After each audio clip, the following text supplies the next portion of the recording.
চেকপোস্টে সাধারণত ফেরেশতারা চেক দিবে, তারা চেকার। ফেরেশতারা জান্নাতের ভিতরে গিয়ে বলবে, কি ভাই আসলেন কিভাবে, ভাই তুমি আসলে কিভাবে জান্নাতে? চেকপোস্টে তোমার কোনো পিকচার নাই, সিসি ক্যামেরার ফুটেজে তোমার কোনো পিকচার নাই, কোন রাস্তা অবলম্বন করলা? রাস্তা তো এছাড়া আর নাইও, তুমি আসলে কিভাবে? ভাই পাখির মতো উড়ে উড়ে বিনা হিসাবে জান্নাতে চলে আসছি। আরে ভাই কিভাবে তুমি এটা চেকপোস্ট ফাঁকি দিলা কিভাবে? হ্যাঁ, এমন একটা আমল করার তৌফিক আল্লাহ আমাদেরকে দিয়েছিল, আমলটা করার কারণে আল্লাহ চেকপোস্ট ফাঁকি দেওয়াইয়া পাখির মতো উড়াইয়া উড়াইয়া জান্নাতের ভিতরে পৌঁছাইয়া দিছে। তাইলে উড়ানোর বিষয়টা তো গুরুত্বপূর্ণ বেশি, তাই না বাবা? উড়াল দিবেন? চেকপোস্ট ফাঁকি দেওয়া সম্ভব? হ্যাঁ, আরে মিয়া সম্ভব তো, আল্লাহ দেওয়াইলে সম্ভব। আমি একটা চেকপোস্ট ফাঁকি দিছি, কইতাম গল্পটা তাহলে কম লাগবো, ও আজ তো বাইরে যাবো গা। হ্যাঁ আচ্ছা, একটু করি, আপনারা শুনবেন সবাই, তাহলে পাখির মতো উইরা উইরা যাইবেন তো ইনশাআল্লাহ। কি চমৎকার ব্যবস্থা আল্লাহ রাখছেন, আমরা আসলে রাস্তাঘাট চিনি না। এই দিক দিয়ে গেলে ধরা খাইবেন, এদিক দিয়ে গেলে ধরা খাইবেন, এদিক দিয়ে গেলে ধরা খাইবেন, কিন্তু এমন একটা রাস্তা আছে ধরা খাইতেন না, উইরা যাইবেন গা। সুবহানাল্লাহ বলে এই রাস্তাটা চিনে দিয়ে যাবো। আমার জীবনে দুইটা অভিজ্ঞতা আছে, একটা অভিজ্ঞতা শুধু শেয়ার করি, যে আমি যে একটা চেকপোস্ট ফাঁকি দিয়েছিলাম, এটা একটু বলি। সবাই রাজি? মানে আমার কথা শুনবেন, আমি যদি কষ্ট দিই কষ্টই করবেন, যদি কই 1 মিনিট বাড়তি একটা কষ্ট করা লাগবে তাও করবেন, দেখতাম। পরীক্ষা করলাম। আচ্ছা দেখি তো আপনারা কেউ খারিতে পারেন কিনা, দাঁড়াইছেন দেখি, আমার হুকুমটা মানেন তো দেখি। দাঁড়ান, সবাই দাঁড়ান, সবাই দাঁড়ায় যান, একজনও বসে থাকবেন না। ওই যে চাচা উঠেন, বিসমিল্লাহ, ওঠেন, সামনের দিকে আগাইতে থাকেন। লা ইলাহা ইল্লাল্লাহ, সামনে আগান। লা ইলাহা ইল্লাল্লাহ, লা ইলাহা ইল্লাল্লাহ, লা ইলাহা ইল্লাল্লাহ, লা ইলাহা ইল্লাল্লাহ, লা ইলাহা ইল্লাল্লাহ, লা ইলাহা ইল্লাল্লাহ, লা ইলাহা ইল্লাল্লাহু মুহাম্মাদুর রাসূলুল্লাহ সাল্লাল্লাহু আলাইহি ওয়াসাল্লাম। আল্লাহু আকবার। চেকপোস্ট ফাঁকি দেওয়া সম্ভব আল্লাহ দেওয়াইলে। 2011 সাল খুব সম্ভব। গল্পটা এমনি বলতেছি না, এটার ভিতরে কিছু আছে। এই সিজনের সবচেয়ে দামি মধু হইল কালিজিরা ফুলের মধু। বাইর করবো, এটা সিপটা কিছু মধু বাইর করবো। গল্প তো এমনি বলি না, কেন আমি সময় কাটাবো কেন? এর ভিতরে কিছু আছে সেই জন্য বলছি, ঠিক আছে না? চেকপোস্ট ফাঁকি দেওয়া সম্ভব। 11 সালে আমার প্রথম হজ, দাড়িগুলো কাঁচা কালো জোয়ান। তো মক্কায় যাওয়ার পরে আমার একটা ইচ্ছা জাগলো যে তাইফে যাওয়া লাগবে। হাজিদের জন্য কিন্তু আপনার মক্কা, মদিনা, জিদ্দা এর বাইরে কোনো পারমিশন নেই, জানেন মনে অনেক। তখন ছিল না, এখনো পারমিশন নাই, কিন্তু ধরে কম, এখনো পারমিশন নেই। জেদ্দা আর মদিনা আর বাকি পারমিশন এখনো আনুষ্ঠানিকভাবে দেওয়া হয় নাই, কিন্তু ধরে কম, যাদেরকে ধরেই। তো 11 সালে আমার ইচ্ছা জাগলো যে তাইফের কাফেরেরা আমার নবীরে মারছে, যদি এই গোষ্ঠীর একটা ফাইট সে চালাম, আমার যেমন লাগবো। এটা আবেগের কথা, ফাইতাম তো না, কাফের তো নাই ওখানে। আর হালিমা সাদিয়া আমার নবীরে দুধ পান করাইছে, তার বাড়িটা দেওয়া লাগবো, যাবো। কেমনে যাবো? পরে সৌদি আরবের একজন মুরব্বী ড্রাইভার, ঠিক এরকম সাদা দাড়ি, উনি আবার মেহেন্দি দিছে, বয়স্ক লোক, উনি একটা গাড়ি চালায়। ওনার কাছে গিয়ে বললাম, ভাই আপনি কি যাবেন তাইফে? মানে ওই দেশের ভাষায় বলতে হয় আর কি, আরবি ভাষার শুদ্ধটা সাধারণত ওরা শুদ্ধ ভাষা কম বলে এবং কম বুঝে। তো অশুদ্ধ কিছু কথাও শিখে ফেলছি আমি। ইন্টারো ইলা তাইফ যাওয়া, রু বলতে হয় ইন্টারো। কানা মানা মুস্তাহিদ, আমি রেডি আছি। আমি বললাম ওকে চলো। হাজি আল্লাহ, হাজি লাজেম খামসুমিয়া রিয়াল। হ্যাঁ, এভাবে ভাঙ্গে ভাঙ্গে আরবি বলে আর কি। হাজি আরে আল্লাহ, কথায় কথা আল্লাহ বলে, মানে আল্লাহর কসম এটা বলে। 500 রিয়াল দেওয়া লাগবে অবশ্যই। 500 রিয়াল তো কম না, বর্তমান 17-18 হাজার টাকা। আমি বললাম যে ঠিক আছে 500 রিয়ালই দিব। পরে বিসমিল্লাহ আল্লাহ হাজ্জি ইরকাব বিসমিল্লাহ আল্লাহ কথায় কথা যে বিসমিল্লাহ উঠো সোয়ারো। উঠলাম, উঠছি পরে দেখি কি ভাবতেছে এরম এরম করে। 1 মিনিট পরে হাজ্জি হেনা শোয়াই মুশকিলা, মানে সামথিং প্রবলেম, কিছু সমস্যা আছে। আমি বললাম ইস মুশকিলা, অশুদ্ধ, শুদ্ধ না কিন্তু অশুদ্ধ। ইস মুশকিলা, মুশকিলা কাবির, হ্যাঁ কাবিরা বলে না, কাবির সমস্যা, বড় সমস্যা। আমি বললাম ইস মুশকিলা কে হ্যাঁ না তাফতিশ, ওখানে একটা চেক পোস্ট আছে। কি আছে? তাফতিশ মানে হলো মারকাজ আর তাফতিশ, যে একটা চেক পোস্ট আছে এখানে, মেন চেক পোস্ট। আর এটা বইলা আমার দাড়িতে হাত দিছে, কাঁচা দাড়ি তো। ইনতা সাপ আনতা না, ইনতা সাপ, তুমি তো যুবক, তোমাকে যেতে দিবে না, মনে করবি তুমি ওখানে থেকে যাবা। আমি বললাম তো আটকায় দিবে, আটকায় দিবে, আমাকে জেলে নিবে না মক্কায় ফেরত দিবে? সে বলল মক্কায় ফেরত দিবে। আমি বললাম মক্কায় যদি ফেরত দেয় আনা মুস্তাহিদ এম সইয়া সাদিক, সাদিক বলছি চলো। পরে উঠলাম, উঠার পরে আবার দুষ্পুরাইতেছে, হাজি আল্লাহ লাজেম 500 রিয়াল ফেরত দিলেও কিন্তু আমার 500 রিয়াল ঠিক থাকবো। নিজের বুঝে, বুড়া তো, বুড়ার বুদ্ধি আছে বালা। আমি বললাম ইনশাআল্লাহ আনা মুস্তাহিদ, আমি রেডি আছি, আমি দেব। গেলাম চেকপোস্টে, সৌদি আরবের চেকপোস্ট বুঝেনি তো, ফাঁকি দেওয়া সম্ভব? 12টা বাজাই লাগবে, কোমর ভাঙ্গা লাগবে, জরিমানা মিনিটে মিনিটে দিব, ঠিক আছে না? কোমর ভাঙ্গা থেকে দিব। ওখানে আইন কানুন যে কত করা, রাষ্ট্রপতির ছেলে, প্রধানমন্ত্রীর ছেলে, এরকম কিছু নাই এখানে। আইন আইনি, চেকপোস্টে চেক হবে, অন্যায় করলে ধরা খাবে, সব চেক চলছে, সব চেক চলছে। আবার এরা কিন্তু গ্যাঞ্জাম লাগায় রাখে না, দ্রুত চেক করে ছেড়ে দেয়। হয়তো ছেড়ে দিব, নাইলে আটকায় দিব, নাইলে ফেরত দিব, খুব দ্রুত করবে, এগুলো দেরি করবে না। ওখানে সুপারিশ করার সুযোগ নেই, সুপারিশ নেই। আপনি অন্যায় করছেন, সুপারিশ করার সময় কোথায়? সময় নেই, ফেরত দিবে, আটকায় দিবে না ছেড়ে দিবে। যাইতে যাইতে 2টা গাড়ি আছে, আমার গাড়িটা 3 নম্বরে। কয় নম্বরে? আমার ভিতরে এরকম এরকম করতেছে, যদি আটকায় দেয় তো গেল গা 500 রিয়াল, 15, 16, 17 হাজার টাকা, কথা বুঝেন না, গেল গা তো। এরপরে যাইতারলাম না, এমন এমন করতে আছে। তখন আমার একটা কথা মনে পড়ছে, এটা হলো যে আল্লাহ রাসূল সাল্লাল্লাহু আলাইহি সাল্লাম যখন মক্কা ত্যাগ করে মদিনায় গেছিলেন, সারা গোর ব্যারিকেড দিয়েছিল, গ্রাও করছিল কাফেররা, নবী আর ফাঁকি দিয়েছিলেন কেমনে? তখন মনে হয়েছে কোরআনের একটা আয়াত, ফাগশাইনাহুম ফাহুম লা ইউবসিরুন। আল্লাহ রাসূল কিন্তু হাতের মধ্যে বালু লইয়া এই আয়াত পইরা নিজের চাদর, নিজের আসনে হযরতে আলীকে শোয়াইয়া চাদরের নিচে থুইয়া নিজের বালু মাইরা হারারে অন্ধ বানাইয়া, অন্ধের মতোই তো হয়ে গেছিল সাময়িক, অন্ধ বানায়া ফাঁকি দিয়ে গেছেন মদিনার উদ্দেশ্যে, আলীরে শোয়া রেখে গেছেন। কারে?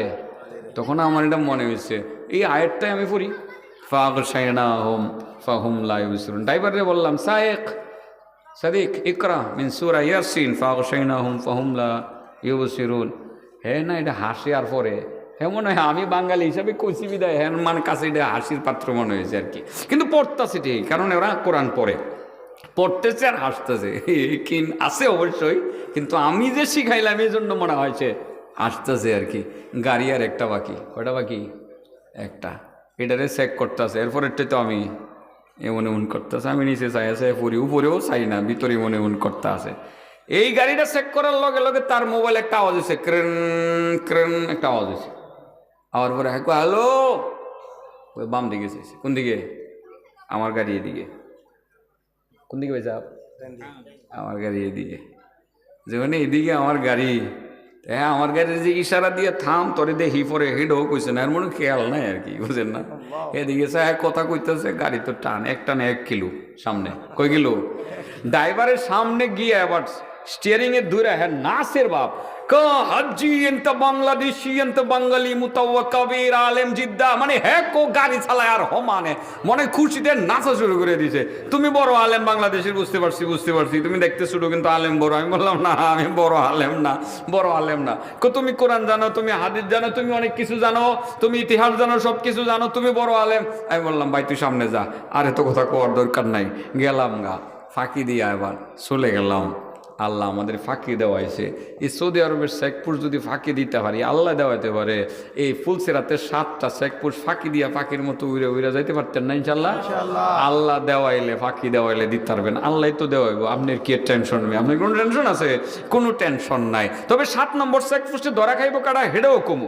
আমি যে এখন আমার চেকপোস্ট ফাঁকি দেওয়ার ঘটনা বললাম, এটা কি অযথাই বলছি না? কারণ আছে, এখানে আমার একটা কথা আছে।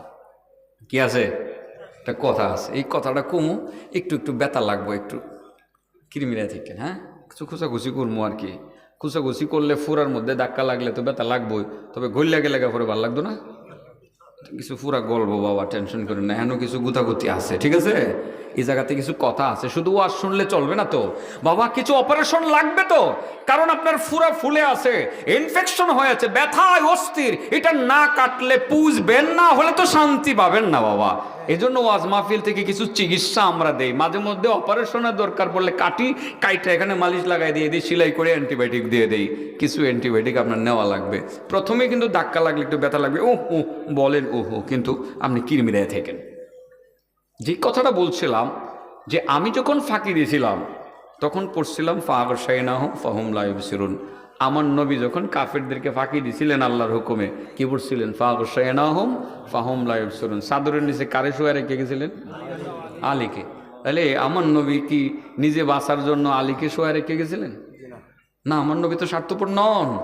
তিনি নিশ্চয়ই আল্লাহর কাছ থেকে জেনেছিলেন যে আলীর কিছুই হবে না। তবে কেন রেখে গিয়েছিলেন আলীকে, সেটার কারণ আছে। কারণ হলো, আমার নবী ছিলেন আল আমিন, বিশ্বস্ত। মানুষের আমানত রাখতেন, পুঙ্খানুপুঙ্খানু হিসাব করে আমানত তিনি পৌঁছাইয়া দিতেন না। তিনি এতিমের মাল আমানত রাখতেন, বিধবা নারীর মাল আমানত রাখতেন, ইহুদিদের মালও তিনি আমানত রাখতেন। আগামীকাল সকালবেলা যখন জানবে কাফেররা মোহাম্মদ বাগজে মদিনায় চলে গেছে, তখন তারা বলবে মোহাম্মদ এতিম, গরিব, অসহায় না, নর নারী, টাকা পয়সা লইয়া মোহাম্মদ বাগজে, মোহাম্মদ খারাপ মানুষ। এটা যাতে বলতে না পারে, আলীর কাছে তার ঘরের ভিতরে কার কার আমানত কোন জায়গায় আছে সব দেখায় গেছেন আলী।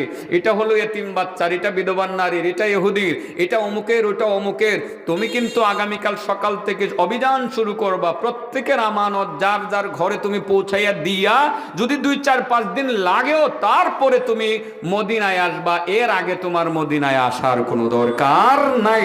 আমি নবী নিজে তোমাকে অভ্যর্থনা জানাবো, আলী মানুষের হকগুলো ঘরে ঘরে পৌঁছায় দিয়ে আসবা, একজনের হকও যাতে আত্মসাৎ না হয়। কারণটা বুঝতে পারছেন? হ্যাঁ, কেন আলীকে রেখে গেছিলেন? আমাদের দ্বারা কি মানুষের হক নষ্ট হয়?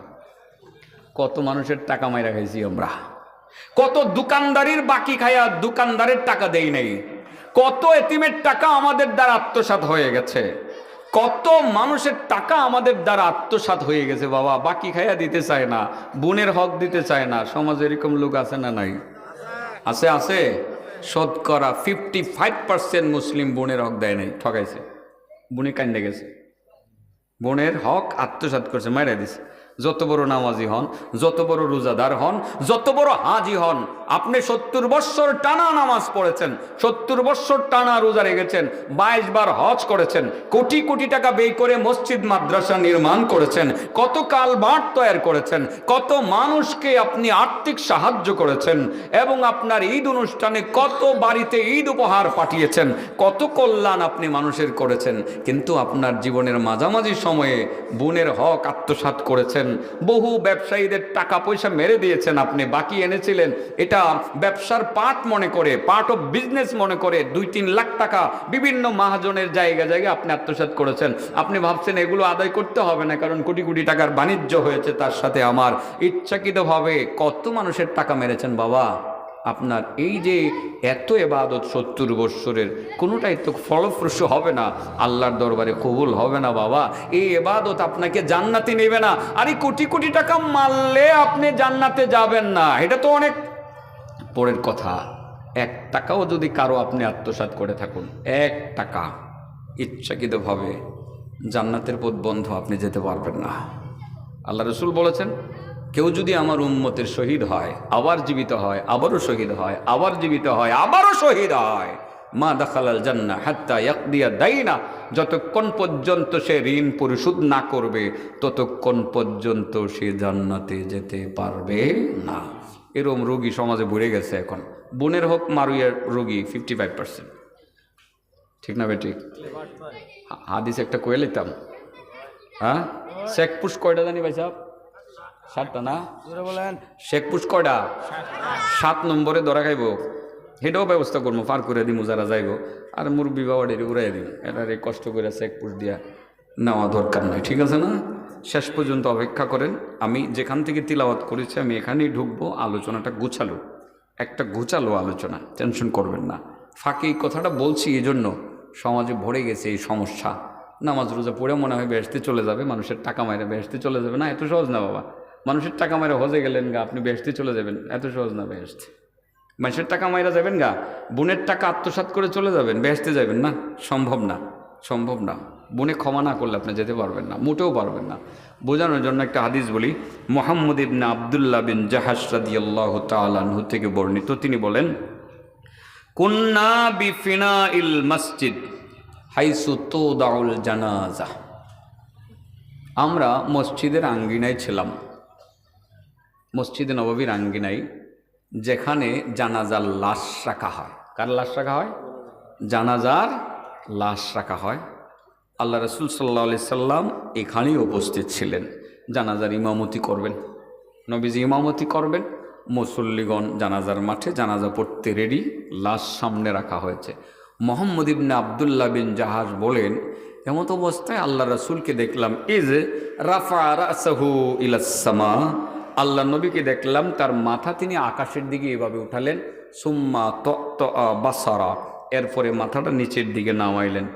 নামিয়ে তিনি 3 বার জোরে বললেন, সুবহানাল্লাহ সুবহানাল্লাহ সুবহানাল্লাহ, মা নাযালা মিনাত তাশদীদ, মা নাযালা মিনাত তাশদীদ, মা নাযালা মিনাত তাশদীদ।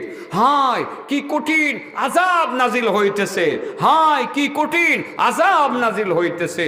মুহাম্মদ বিন আব্দুল্লাহ বিন জাহাজ বলেন, আল্লাহ রাসূলকে ইতিপূর্বে এমন অবস্থায় আমি আর দেখি নাই, এমন চিত্র দেখি নাই। যে আকাশ পানে তাকালেন, কতক্ষণ পরে মাথা নামালেন, এরপরে বললেন, হায় কি কঠিন আযাব নাজিল হইতেছে। মনে হইতেছে যে আযাব নগদ নাজিল হয়ে যাইতেছে।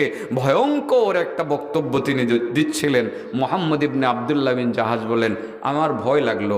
আল্লাহ রাসূলকে যে গিয়ে বলবো, ইয়া রাসূলুল্লাহ, কার জন্য আযাব নাজিল হইতেছে, কেন আযাব নাজিল হইতেছে, নবী গো দয়া করে একটু বলেন।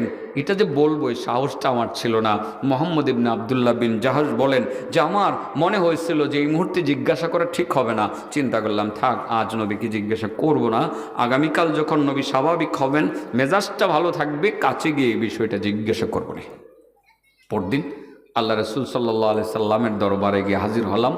নবীজির দরবারে হাজির হয়ে মুহাম্মদ বিন আব্দুল্লাহ বিন জাহাজ বলেন, ইয়া রাসূলুল্লাহ, ইয়া হাবিবাল্লাহ, গতকাল জানাজার মাঠের এই চিত্রটা, দৃশ্যটা যা দেখলাম ইতিপূর্বে তো দেখি নাই।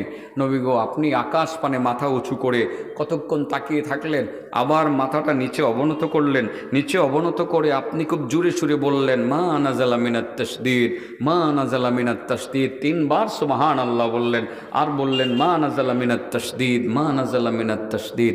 ইয়া রাসূলুল্লাহ, ইয়া হাবিবাল্লাহ, আসলে বিষয়টা বুঝতে পারলাম না।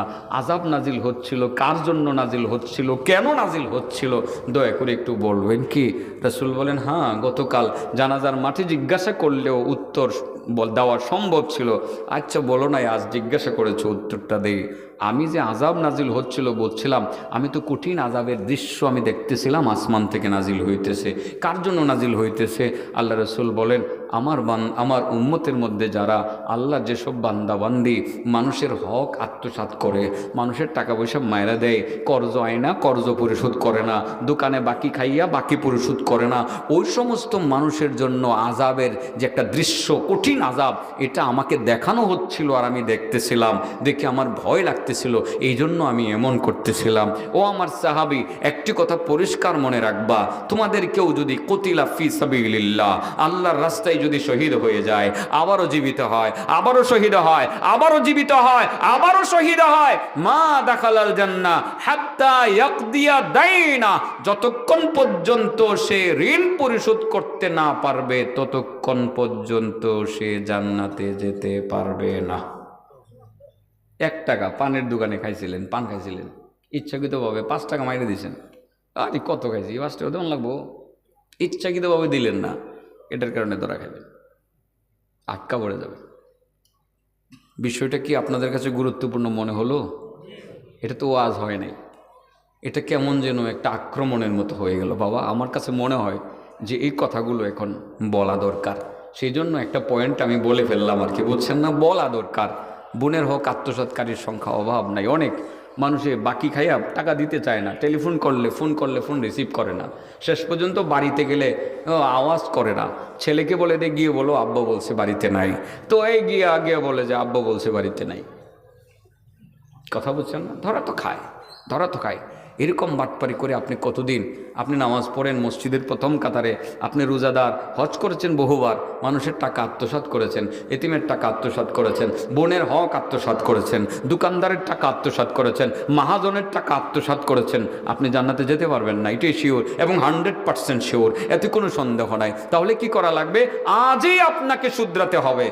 আজ আপনি আমার নবী যেমন গুরুত্ব দিয়েছিলেন, আলীকে বলছিলেন, আলী মদিনায় আসার দরকার নাই যতক্ষণ পর্যন্ত তুমি মানুষের ঘরে আমানতগুলো পৌঁছাইয়া না দিবা, পৌঁছাইয়া কয়েকদিন পরে আসবা। 4 দিন পরে হযরত আলী মক্কা ছেড়ে সমস্ত আমানতগুলো যার যার ঘরে পৌঁছিয়ে দিয়ে তিনি কুবা নামক স্থানে, যেখানে আমার নবী প্রথম গিয়ে থেমে একটা মসজিদ নির্মাণ করেছেন, লা মাসজিদুন উসসিসা আলা তাকওয়া, সেখানে গিয়ে হযরত আলী আমার নবীর সাথে মিলিত হয়েছিলেন। এই গুরুত্বটা বোঝানোর জন্য এই কথার চেকপোস্ট থেকে আমি ওই জায়গায় গেছিলাম। বাবা, একটা কথা বলি, বোনের সাথে আপোষ করেন, বোন বেঁচে আছে আজকেই ফোন দেন, সকালে আয়, তোর লগে নাস্তা খামু, কথা আছে। তোর সম্পত্তি নানানভাবে তোরে ঠকাইছি বোন, তোরে অনেক কষ্ট দিয়েছি, ঠকাইছি, এখন আমারও মরণের সময়, তুই এখন সম্পদ যা পাইবে লইয়ে যা, আর যদি তোর মনে চায় না নিতে তো না নে, কিন্তু আমার মাফ কর। বোনে বলবে, ভাই সম্পদ তোমারই থাক, আমার 2 লাখ টাকা দিয়ে, তোমার বাইক নাটাকে সৌদি আরব পাঠাবো, মনে কিছু টাকার শর্ট আছে, 20-30 লাখ টাকার সম্পদ পাবো, দিছে না ভাই, তোমার এগুলো আমি মাফ করে দিলাম, কোনো অসুবিধা নেই। কিন্তু ইচ্ছাকৃতভাবে মেনে দিলেন।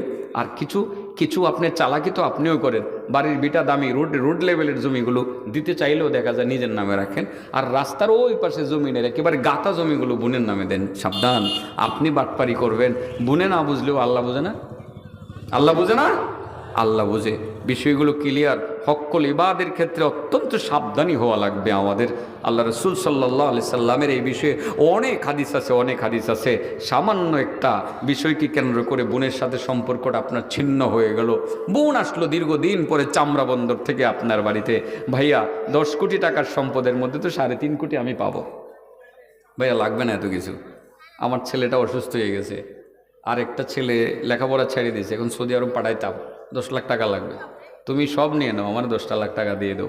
আপনি বলে দিলেন, শেষ পর্যন্ত তুই বাবার বাড়িতে অংশ দাবি করতে আসলি না, আর আসবি না কোনোদিন, ঠ্যাং ভেঙে গেলাম। দিলেন বিদায় করে, চোখের পানি ফেলতে গেল, কাঁদতে গেল। আজ বাবা থাকলে আমাকে এই কথাটা কেউ বলতো না, আজ যদি মা বেঁচে থাকতেন এই কথাটা আমাকে কেউ বলতে পারতো না, ভাইয়া সুখে থাকো তুমি, আমি গেলাম। এই যে তুমি বোনকে আক্রমণ করে বিদায় দিলা, বঞ্চিত করে, বোনের সাথে সম্পর্ক ছিন্ন করে ফেললা, রাসূল বলেন লা ইয়াদখুলুল জান্নাতা কাতি, এরকম আত্মীয়তার সম্পর্ক ছিন্নকারী সে জান্নাতে যাবে না। জান্নাতে নামাজি যাবে না, রোজাদার যাবে না, হাজ্জি যাবে না, কারণ বোনের সাথে সম্পর্ক ছিন্ন করেছে, সে যাবে না। আপনার আজকেই সুযোগ এসছে, আপনি বোনের সাথে সম্পর্কটা স্বাভাবিক করবেন তো ইনশাআল্লাহ। আমি মূল জায়গায় চলে যাই, একটু গুজগাছ করি, খুব সম্ভব প্রধান বক্তা চলে আসছেন, তাই না? গুজগাছ করে ফেলি। আসে নাই? আচ্ছা, আমি আরও তাড়াহুড়ো করতেছি, এই জন্যই আর কি একটু গুজগাছ করি। ওই শেখপুর জানি কয়টা? 7টা। ওই 1 নম্বর তো যাবেন গা ভারিয়া না, 7 নম্বরে ধরা খাবে কত %? 80% না? আচ্ছা, ওই বোনের হকের বিষয়ে আর না বললাম, এগুলো একটু একটু কষ্ট লাগবে। আমাকে অনেকে বলবে হয়তো যে কেটা জানি হিগাইয়ে দিল, আমি যে বোনের ঠকাই দিছি এটা না জানি, কেটা জানি হিগাই ঠিকই, আমার কেউ শিখাই দিছে না। আমার বিবেকের তাড়নায় কথাগুলো বলতে মনে চায়, আমি বলি। আমার কাছে মনে হয় যে কথাগুলো গুরুত্বপূর্ণ, সেই জন্য বলি। চলেন এবার 7 নম্বর চেকপোস্টে যাই। খুব স্লো, মানে এই কথা খুব সংক্ষিপ্ত কথা। প্রথম চেকপোস্টে আপনি পার হয়ে যাবেন মনে হয়, কারণ কালিমার পরীক্ষা দিলে তো সেও পারবে, পারবে না? 1 নম্বরে কালিমা জিজ্ঞাসা করবে, পারবে না? কালিমা জানে কি?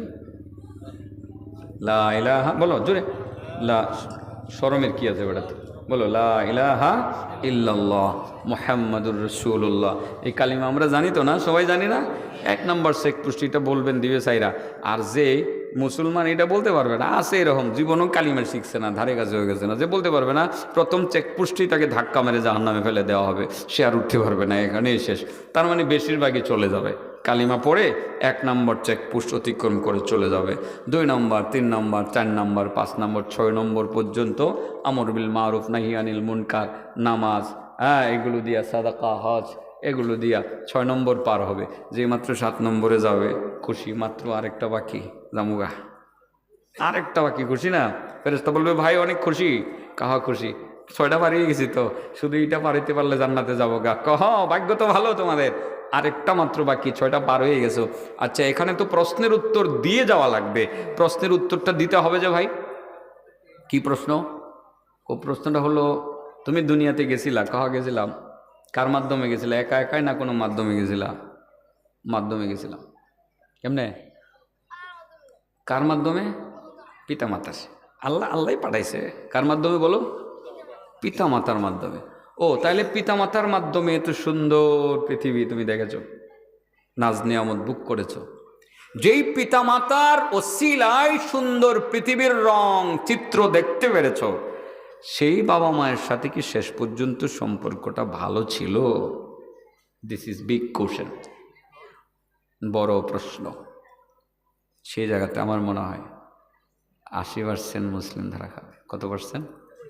এই জমানার ইয়াং ছেলেরা যারা এক সময় বুড়া হয়ে যাবে, তারা বলবে যে ভাই আসলে এই প্রশ্নটা উত্তরটা একটু জটিলই, ভালোই ছিল মা বাবার সাথে সম্পর্ক, কিন্তু আমাদের জন্মটা তো ছিল ফেসবুক জমানায়, ইউটিউব, এরপরে মেসেঞ্জার, এরপরে জানি কি হোয়াটসঅ্যাপ না, ভাইবার, এরপরে যে আরেকটা ইমো, ওইগুলোর জমানায় ছিলাম। তো বিয়ে শাদী যে করছি মা বাবার সাথে পরামর্শ করি নাই, হোয়াটসঅ্যাপের মাধ্যমে পরিচয়, অনলাইনে যোগাযোগ হয়েছে, তো বিয়ে করছিলাম একটারে।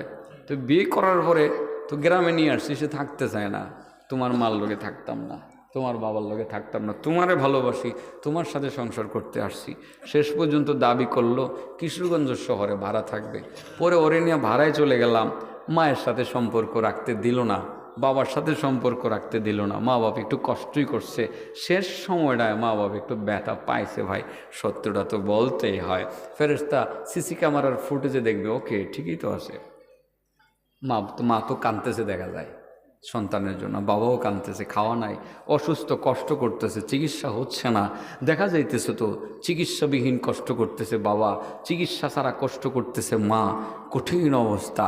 বলবে হ্যাঁ ঠিকই তো, তোমার মা তোমার প্রতি সন্তুষ্ট ছিল না, তোমার বাবা তোমার প্রতি সন্তুষ্ট ছিল না, তোমাকে তো এই 7 নম্বর চেকপোস্ট পার হইতে দেওয়া যাবে না, তীরে এসে তোমার তরিটা ডুবে গেল, তুমি নিজেই তো ডুবিয়ে দিলা। এখান থেকে ফেরেশতা বলবে আর সামনে অগ্রসর হওয়ার সুযোগ নাই। লাস্ট জায়গাতে গিয়ে, চূড়ান্ত পর্যায়ে গিয়ে ফেরেশতা 7 নম্বর চেকপোস্ট থেকে ধাক্কা মেরে জাহান্নামের আগুনে ফেলে দিবে, আর সে জান্নাতের পথে হাঁটতে পারবে না। বন্ধু, যাদের মা বাবা আছে বিষয়টা ভাবব, তোমাদেরকে বলা বিষয়টা ভাবব, বিয়ে-শাদীর ক্ষেত্রেও ভাবব, সর্বক্ষেত্রেই ভাবা উচিত। সেই ক্ষেত্রে মুরব্বী বাবাজানরা বলবে যে হুজুর আজকালের ছেলেরা তো আজকে এই বিষয়টা মীমাংসা করবে। মার কাছে গিয়ে বলবে মা সরি, বাবার কাছে গিয়ে বলবে বাবা সরি, দুঃখিত বাবা, আর জীবনে অন্যায় করব না, যা কষ্ট দিয়েছি মাফ করে দাও। এই কথাটা হয়তো বা আজকেই সন্তানেরা বলবে। কিন্তু আমরা যারা বুড়া হয়ে গেছি, বাবা মাকে হারাইছি, ছোটবেলা তো এরকম কিছু কষ্ট দিয়েই ফেলছি, আমরা কিভাবে নিজেদেরকে শুধরাবো? আপনাদেরও তো শুধরানোর দরকার আছে। ব্যবস্থা কি করে দিতাম চাচা? বাপ মা আছে? আপনার বাপ মা আছে?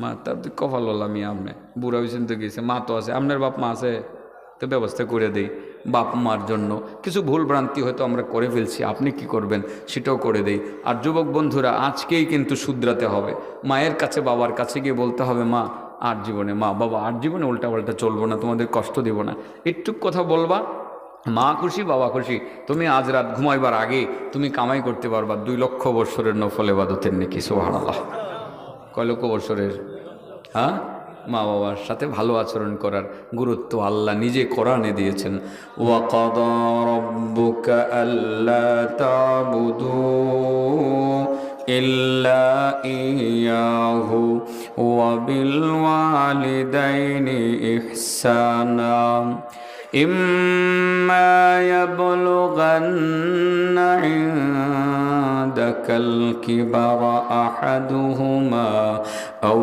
كلاهما فلا تقل لهما أف ولا تنهرهما وقل لهما قولا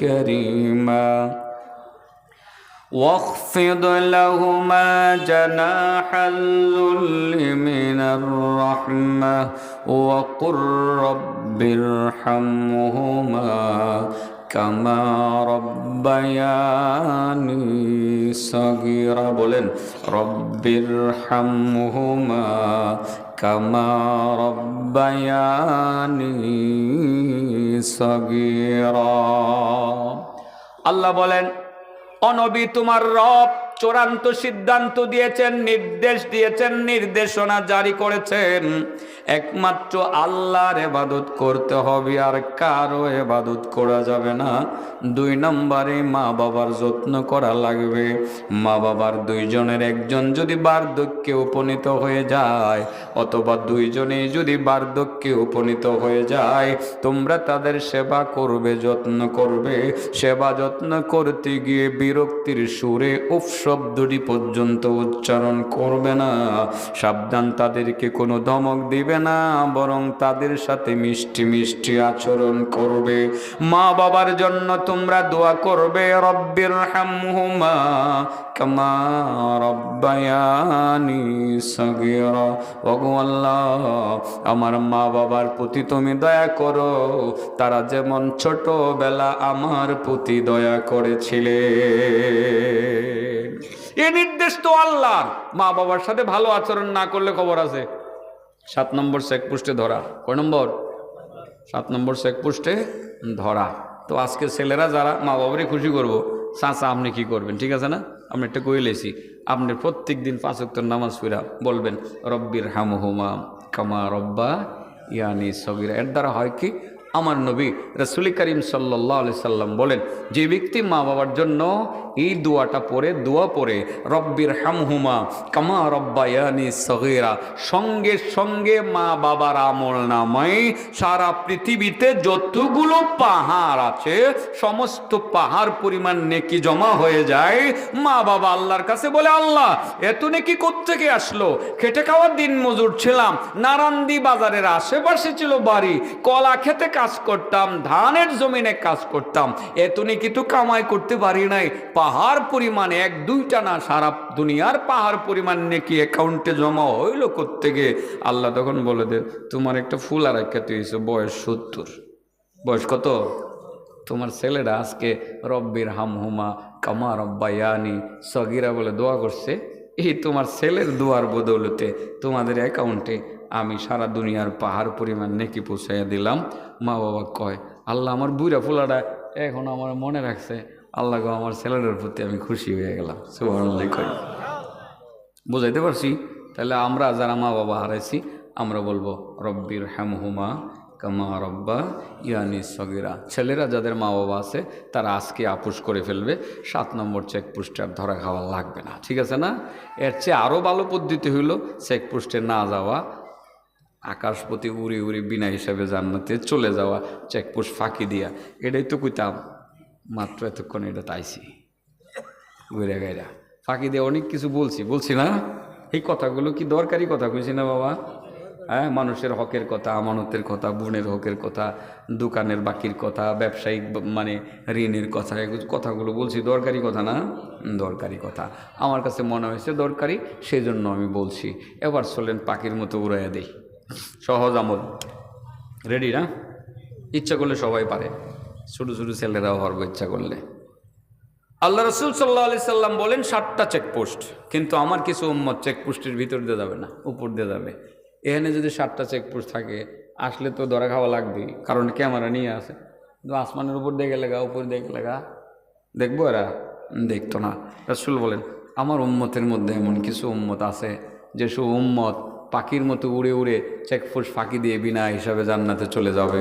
যখন যাবে ফেরেশতারা বলবে, ভাই তুমি আসলে কীভাবে, কোন রাস্তা ব্যবহার করছো, তোমার পিকচারে তোমার নাই তো, তোমার সিসি ক্যামেরার ফুটেজে তোমার কিচ্ছু নাই, কোনো তথ্য নাই, তুমি কোন দিক দিয়ে ঢুকছো ভাই, আইলে কোন দিক দিয়া? আমি তো পাখির মতো উড়ে উড়ে চেকপোস্ট ফাঁকি দিয়ে বিনা হিসাবে জান্নাতে চলে আসছি।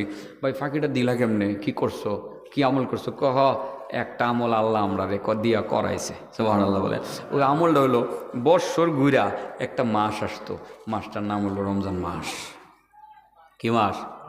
আমি আয়াত তো এটাই পড়ছিলাম, জাগাতাইছি আমি এবার এতক্ষণে মাত্র জাগাতাইছি। আয়াত এটা পড়ছিলাম না, শাহরু রমাদান, মনে আসেনি? রমজান মাস আসতো, রমজান মাসটা আসলে পরে আমরা রোজার প্রস্তুতি নিয়ে রোজা রাখতাম শুধু আল্লাহরই খুশি করার জন্য। আর রোজার যে একটা শিক্ষা, এটার নাম হলো তাকওয়া, এই তাকওয়া অর্জন করতাম, তার মানে আল্লাহর ভয় অন্তরে ঢুকাইতাম। আর সত্যিকার অর্থে যেই লোকটার ভিতরে তাকওয়া ঢুকছে, আল্লাহর ভয় যার অন্তরের ভিতরে ঢুকছে, কেউ হেরা দি জায়গা। ওই যে আমি শেষ ফিনিশিং দিয়ে লাইছি, এরা বুঝালাইছে চালাক তো মৌলভী সাহেবরা বুঝালা, আগেই বুঝালা। এই যদি আমি এখন এই পাখির মতো উড়ানের কথাটা আরও 10 মিনিট পরে কইতাম, এরা 10 মিনিটে বুঝলইলে আরও বুঝালাইছে তো, কারণ এরা জানে তো এগুলো কথা বুঝছেন না, এই জন্য এরা 3 জন উঠে গেছে, হিসাব করে উঠছে যে বুঝছি এখন কি যে কইব, এটা যেহেতু বুঝালাইছি তো জায়গা। আপনারা তো বুঝছেন না এখনো, বুঝছেন কিছু বুঝছেন, অর্ধেক বুঝছেন, অর্ধেক বুঝালাইছেন। তাকওয়া যার অন্তরে আছে সে কোনো দিন পিতামাতার নাফরমান হইতে পারে না, হতে পারে না। যার অন্তরে তাকওয়া আছে সে নামাজ ছাড়তে পারে না, যার অন্তরে আল্লাহর ভয় আছে সে মানুষের হক মারতে পারে না, যার অন্তরে আল্লাহর ভয় আছে সে আমানতের খেয়ানত করতে পারে না, যার অন্তরে আল্লাহর ভয় আছে বোনের হক আত্মসাৎ করতে পারে না, যার অন্তরে আল্লাহর ভয় আছে এতিমের মাল আত্মসাৎ করতে পারে না। তো ওই আল্লাহর বান্দারা ফেরেশতাদেরকে বলবে, ভাই আমরা তো রমজান মাস আসলে রোজা রাখতাম, আর রোজার আসল শিক্ষাটা হলো তাকওয়া, এই তাকওয়াও অর্জন করতাম। এটার বিনিময়ে মহান আল্লাহ তাআলা আজকে আমাদেরকে পাখির মতো উড়াইয়া বিনা হিসাবে জান্নাতে পৌঁছাইয়া দিয়েছে, সুবহানাল্লাহ। তাইলে এই রোজার মাস কি আইছে না নাকি? মোটামুটি একটু কাছে আইছে, গ্রান লাগতেছে, ঠিক আছে না? গ্রান লাগতেছে। এই রমজান মাসের রোজা যদি তাকওয়া অর্জনের মাধ্যমে রাখা যায়, যদি সম্ভব হয়, আপনার আর চেকপোস্টের ঝামেলা যাওয়ার দরকার নেই। আপনি তো মেয়ে সব উইরা পাখির মতো বিনা হিসাবে জান্নাতে চলে যাবেন। এটাই আল্লাহ রাব্বুল আলামিন কোরআনে বলছেন, শাহরু রমাদানাল্লাযী উনজিলা ফীহিল কুরআন হুদাল লিন্নাসি ওয়া বাইনাতিম মিনাল হুদা ওয়াল ফুরকান فمن شهد منكم الشهر فليصم ومن كان مريضا أو على سفر فعدة من أيام أخر يريد الله بكم اليسر ولا يريد بكم العسر ولتكملوا العدة ولتكبروا الله على ما هداكم ولعلكم تشكرون وإذا سألك عبادي عني فإني قريب أجيب دعوة الداع إذا دعان فليستجيبوا لي وليؤمنوا بي لعلهم يرشدون।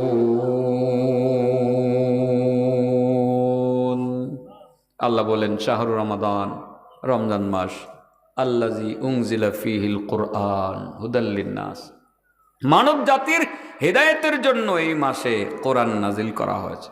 কি নাজিল করা হয়েছে? হ্যাঁ, ফামান শাহিদা মিনকুমুশ শাহরা ফালইয়াসুমহু, তোমাদের মধ্যে যে ব্যক্তি রমজানের রোজা পায়, রমজান মাস পায়, সে যেন অবশ্যই রোজা রাখে। রোজা রাখুন তো, ও ছেলেরা রোজা ভাঙ্গা লাও না, রাখুন। রোজা রাখবা, কষ্ট হইল একবেলা এনে খাওয়া হয় না, মাত্র একবেলা খাওয়া হয় না। তা থেকে অনেকে যে কত ধরনের অজুহাত দাঁড় করায়, ও হুজুর গ্যাস্ট্রিক, হুজুর গ্যাস্ট্রিক, পারি না হুজুর, গ্যাস্ট্রিকের জ্বালায় রাখতারি না।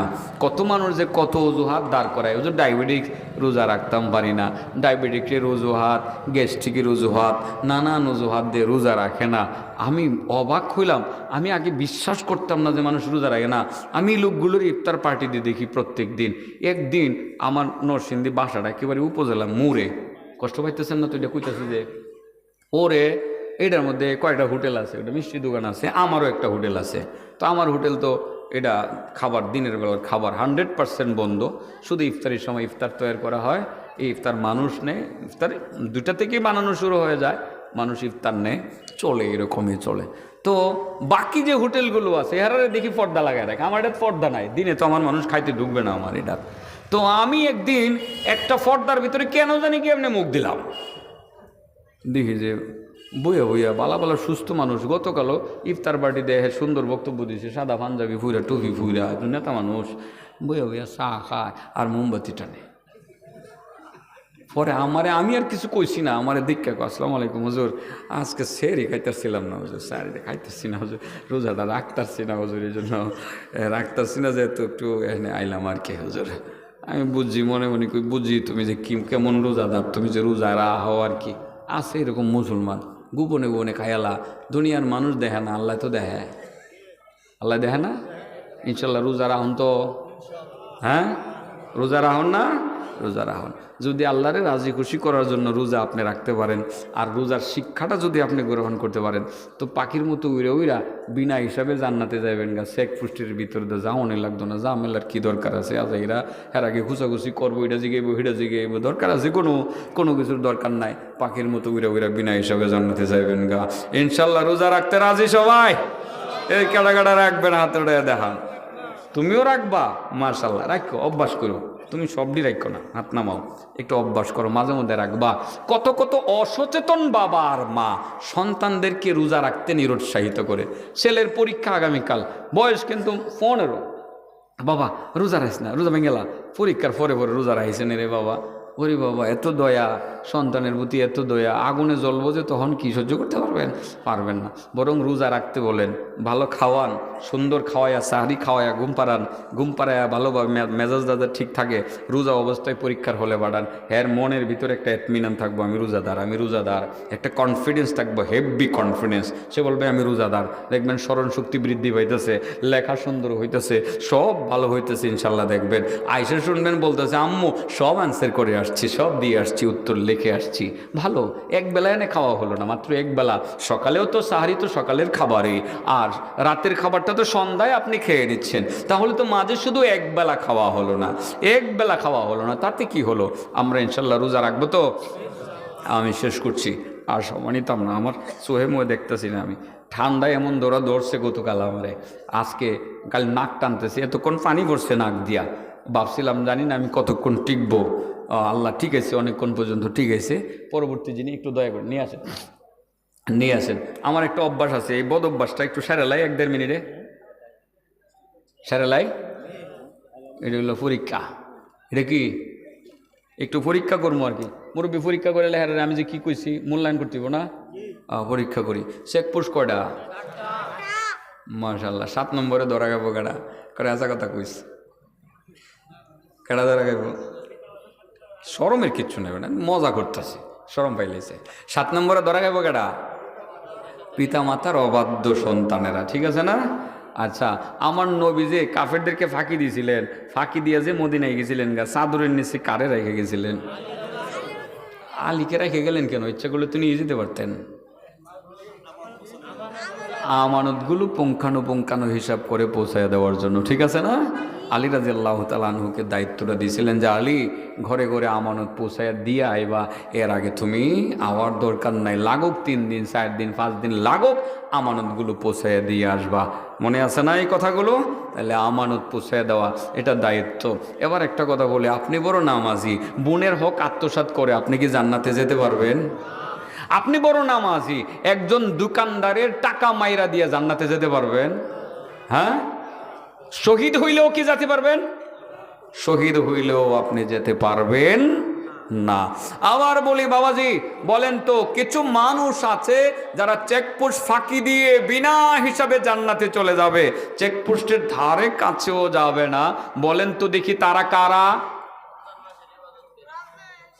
যে রমজান মাসে রোজা রাখে, কাকে খুশি করার জন্য বলেন? আবার বলেন, কাকে খুশি করার জন্য? আল্লাহকে খুশি করার জন্য। রোজা রাখবো তো? হ্যাঁ, বোনের হক মারবো না তো?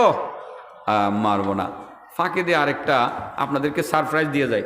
ও আইসেন ভাই সাহেব, আমি তো আরো টেনশন করতে আছি, কবে না জানে আস্তে আস্তে পরীক্ষা নিরীক্ষা করে সময় পার করতাম চাইতাছি, ঢুকে গেছেন যেহেতু 1 মিনিট কই এলাই আরেকটা হাদিস। এ বোনের সাথে সম্পর্ক নষ্ট করলে জান্নাতে যাইতে পারবেন? যদি সম্পর্ক রক্ষা করেন লাভ কি? আল্লাহ রাসূল সাল্লাল্লাহু আলাইহি সাল্লামের একটি হাদিস বলি, মান আহাব্বা আইয়াবসুতা লাহু ফি রিজকি ওয়া ইউনসা ফি আসারি ফালইয়াসিল রাহিমা। আল্লাহ রাসূল বলেন, আমার উম্মতের মধ্যে যারা তোমরা হায়াতে বরকত চাও, রিজিকে বরকত চাও, কেটা না চায়? সবাই হায়াতে বরকত চাই, 20 দিন বাঁচতাম চাই, বালা বালা খাইতাম চাই। আল্লাহ রাসূল বলেন, তোমাদের যারা হায়াতে বরকত চাও আর রিজিকে বরকত চাও, ফালইয়াসিল রাহিমা, সে যেন আত্মীয়তার সম্পর্ক রক্ষা করে চলে, ছিন্ন না করে। যারা ভাই বোনের সম্পর্ক অটুট রাখে, খালাতো ভাই মামাতো ভাই এদের সাথে সম্পর্ক অটুট রাখে, আল্লাহ রাব্বুল আলামিন তার হায়াতেও বরকত দিয়ে দেন, আল্লাহ তার রিজিকেও বরকত দিয়ে দেন ইনশাল্লাহ। বোনের সাথে সম্পর্কটা আগামীকাল থেকে ভালো হইব নি? ফোন দিয়ে কইবেন, বোন গো তোরে ঠকাইছি, আয় তোর লগে আমার কথা আছে। অথবা তার বাড়ির যাইবেন গা, যাইতাছি তোর বাড়িতে, কি রানবে রান, খামু, তোর লগে মনের কথা আছে।